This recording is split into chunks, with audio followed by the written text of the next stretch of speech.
মুরগির দাম, তবে আগের দামেই বিক্রি হচ্ছে লেয়ার ও সোনালী মুরগির দাম। বাজারে মুরগির সরবরাহ এবং দরদাম নিয়ে আরো জানাতে গাজীপুরের শফিউদ্দিন বাজার থেকে যুক্ত হয়েছেন ইফতেখার রায়হান। ইফতেখার, ব্রয়লার ও দেশি মুরগির দাম কেজিতে কত টাকা কমেছে জানাবেন, সেই সঙ্গে বাজারে মুরগির সরবরাহ এখন কেমন দেখছেন? মুক্তি বাজারে কিছুটা স্বস্তি ফিরেছে মুরগির বাজারেও। আমরা দেখেছি যে গত সপ্তাহের ব্যবধানে কিন্তু এই সপ্তাহে ব্রয়লার প্রতি কেজি দাম কমেছে 10 টাকা, এবং গত সপ্তাহে যেটি বিক্রি হচ্ছিল অর্থাৎ গত শুক্রবারও বিক্রি হয়েছে 180 টাকা কেজিতে, সেটি কিন্তু আজকে বিক্রি হচ্ছে 170 টাকায়।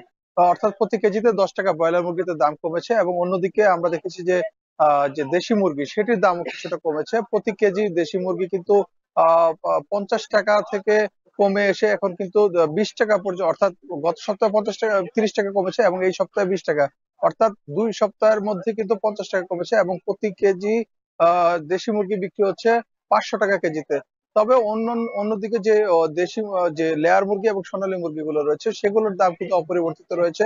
লেয়ার মুরগি প্রতি কেজি বিক্রি হচ্ছে 300 টাকা, এবং সোনালী মুরগিও কিন্তু প্রতি কেজি 300 টাকা বিক্রি হচ্ছে।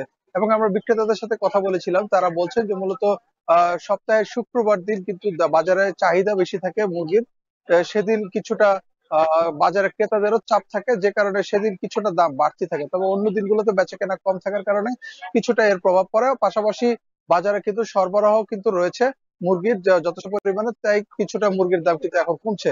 তবে তারা বলছেন যে এই দামটি যেই যে দামটি রয়েছে এই দামে কিন্তু ক্রেতারাও কিন্তু সন্তুষ্ট, অর্থাৎ 160 থেকে 70 টাকা কিংবা 80 টাকার মধ্যেও কিন্তু ব্রয়লার প্রতি কেজি পাওয়া যাচ্ছে। এবং তারা বিক্রেতারাও, যার পাশাপাশি যারা ক্রেতা রয়েছেন তারাও কিন্তু বেশ সন্তুষ্ট। তবে আমরা বাজারে যারা বিক্রেতা রয়েছেন তাদের সাথে কথা বলেছেন, তারা বলছেন যেহেতু সামনে শীত মৌসুম আসছে, অনেক খামারে কিন্তু মুরগির কিন্তু লালন পালনে কিছুটা ব্যয় বেড়ে যায় শীতের সময়। সে কারণে তারা বলছেন যে হয়তোবা যদি সরবরাহ যদি ঘাটতি হয় সেক্ষেত্রে কিছুটা হয়তোবা দাম বাড়তে পারে, তবে এছাড়া দাম বাড়ার কোনো সুযোগ নেই বলে তারা বলছেন। তো সবকিছু মিলিয়ে গাজীপুরের যে মুরগির বাজার সেটি ধীরে ধীরে গাজীপুরে কমে আসছে এবং স্বস্তি ফিরে আসছে। তো এই ছিল আমার কাছে গাজীপুর থেকে মুরগি বাজারের দরদামের সবশেষ তথ্য।